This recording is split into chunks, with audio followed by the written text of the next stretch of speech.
네, 내일 11월 29일입니다. 대선 꼭 D-100일입니다. 지금부터 정치권 뒷이야기 들어보는 정치톡톡. 오늘 정치부 황재영 기자 함께하겠습니다. 황재영 기자. 네. 자, 내일 대선제 100일 전이라고 그래서 이제 앞서서도 보도도 해드리고 그랬는데 황 기자가 역대 대선 100일 전 여론조사하고 실제의 그 결과 이걸 직접 비교를 해왔다면서요? 그렇습니다. 직선제 이후에 대선이 총 7번 있었습니다. 이 가운데 6번의 대선에서 이루어졌던 한국갤럽 여론조사 자료를 직접 살펴봤습니다. 예, 한번 볼까요? 네, 먼저 1992년에는 사자 구도였는데요. 52일 전 여론조사에서 김영삼 후보가 김대중 후보를 제치고 1위를 기록했습니다. 네. 실제 김영삼 후보가 대통령이 됐죠. 그랬죠. 그리고 김대중, 이인재, 이회창 3자 구도였던 97년 선거는 역시 김대중 후보가 92일 전 여론조사에서 1위를 기록했습니다. 물론 예. 11% 정도 차이라는 큰 차이는 안 나긴 했습니다만 어쨌든 1위를 하고 대통령이 됐습니다. 네. 그리고 2007년에는 이명박 후보가 여유 있게 1위를 했고요.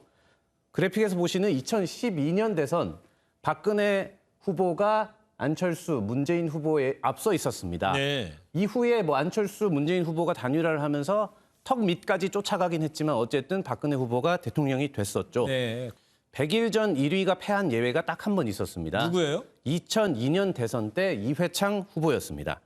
이 101일 전 여론조사를 보면 네. 1위를 하고 있었습니다. 정몽준 후보와 노무현 후보를 각각 3%포인트, 10%포인트 차이로 제치고 있었는데 이후에 아시다시피 결국 정몽준, 노무현 단일화를 하면서 노무현 후보가 대통령이 됐습니다. 예. 물론 큰 차이는 아니었지만 1위를 하던 이회창 후보가 유일하게 진 게 2002년 대선이었고요. 그렇군요. 좀 종합해보면 100일 전에 어쨌든 1위를 하고 있는 후보가 대통령이 된 게 대다수였다. 그리고 10% 지지율이 넘는 제3의 후보가 과거 대선엔 어쨌든 인기를 얻고 있었었다. 100일 전에는. 네. 그러나 이번 대선은 그 경우가 다 안 맞습니다. 10%를 넘는 3위 후보가 없고요. 양자 후보가 오차범위 안에서 싸우고 있습니다. 예. 때문에 이번 대선이 분석이 어렵다. 이런 분석이 나오고 있습니다. 그렇군요.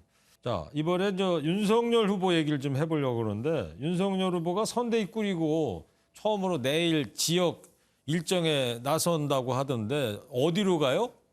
네, 윤 후보는 2박 3일 동안 세종과 충남 그리고 충북 지역 일정에 나섭니다. 네. 내일 세종시를 방문하고 대덕연구단지와 대전 지역 청년들과의 토크 콘서트까지 개최한다고 국민의힘은 밝혔습니다. 윤 후보는 아버지 쪽 집안이 충남 지역을 기반으로 하고 있기 때문에 충청 대망론 효과도 보고 있다 이런 분석이 나오는데요. 윤 후보 발언 먼저 들어보겠습니다. 저는 가급적이면은 중지를 모아서 기획된 그 일정에 따라서 저는 움직일 생각입니다. 네, 충청 민심을 처음부터 가져오겠다 이런 보관이 깔려 있고요. 또 김병준 상임선대위원장이 지난 총선에서 세종에 출마했었다 패한 바 있죠. 그래서 김 위원장의 입김이 좀 작용한 것 같고 또 윤 후보도 김 위원장을 밀어주기 위해서 좀 세종에 간다 이런 분석이 나오고 있습니다. 네, 그렇군요. 그리고 이제 이재명 더불어민주당 후보 얘기를 해볼게요. 메타버스 매주 타는 버스죠. 일정으로 해서 지금 지역 순회를 계속하고 있는데 어때요? 현장에서 취재할 때 보면 현장에서 보면은 효과가 있다고 봅니까? 어때요? 네, 이재명 후보의 메타버스 일정은 지금까지 부산, 울산, 경남 그리고 충청, 광주, 전남 지역까지 3번 진행했는데요. 네. 이 민주당 내부에서는 진보 진영 지지자들의 응집력을 높이는 효과를 봤다. 이런 분석이 나옵니다. 왜냐하면 이 국민의힘 경선이 11월 5일 날 끝났고 컨벤션 효과를 윤 후보가 상당수 좀 얻지 않았습니까? 이 보수 진영 결집을 그나마 좀 이 후보가 지역에서 맞춤형 발언과 행보를 하면서 좀 줄였다. 이런 분석인 건데요. 네. 발언을 먼저 들어보겠습니다. 광주 자체가 역사의 현장이기도 하고 또 이 자리가 역사의 현장이기도 합니다. 이번 주가 이제 3회차였던 거고 이 메타버스 일정은 언제까지 하는 거예요?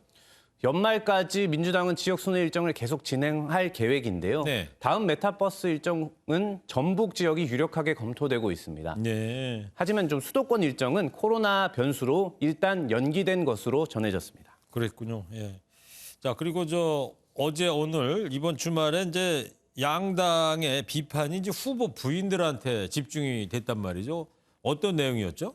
네, 오늘 오전에 민주당이 먼저 포문을 열었는데요. 그 민주당 선대위 현안 대응 TF는 윤석열 후보가 2017년 5월 중앙지검장이 되자 김건희 씨가 자신이 운영하는 코바나 컨텐츠로부터 받는 연봉이 2018년에 2배로 올랐고 성과금 또한 2억 4천만 원을 갑자기 받았다면서 이거는 기업들이 중앙지검장 남편을 의식해서 뇌물성 후원을 한 게 아니냐.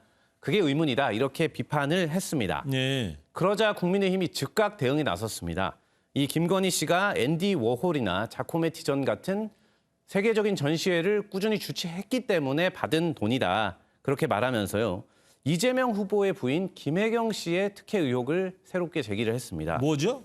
네, 김혜경 씨가 2018년 경기도 5급 사무관을 자신의 수행비서로 둔 적이 있다는 것입니다. 네. 그러니까 경기도민을 위한 일을 해야 될 사람을 수행만 3년을 시켰다. 이게 더 큰 특혜 아니냐 이렇게 역공을 펼친 겁니다. 이 김건희 씨가 아직 뭐 공식 일정을 안 하고 있지 않습니까? 그래서 곧 할 수도 있는 상황이라는 말이 나오는데요. 양 후보의 부인에 대한 공세 수위도 높아질 것으로 보입니다. 알겠어요. 자, 내일 대선 D-100일이고요. 또 내일 새로운 또 여론조사 결과가 나오겠죠. 예. 네, 지금까지 정치 톡톡 황재영 기자였습니다.